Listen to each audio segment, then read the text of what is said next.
मुंबई उच्च न्यायालयानं मशिदींवरील बेकायदेशीर भोंग्यांच्या बाबत याचिकेवरती सुनावणी करताना महत्त्वाचा असा निकाल दिलाय। आवाजाविरोधात तक्रार आल्यास पोलिसांनी दखल घ्यावी असं न्यायालयानं म्हटलंय।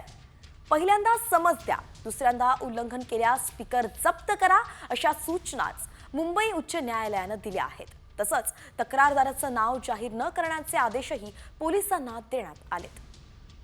एकंदरीतच आपण पाहतोय अत्यंत महत्त्वाचा असा निकाल मुंबई हायकोर्टानं दिला आहे।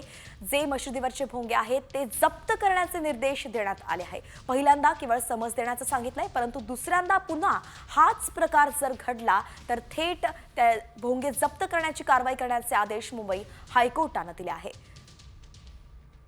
कोर्टाने अत्यंत महत्त्वाचा हा निकाल दिलेला आहे।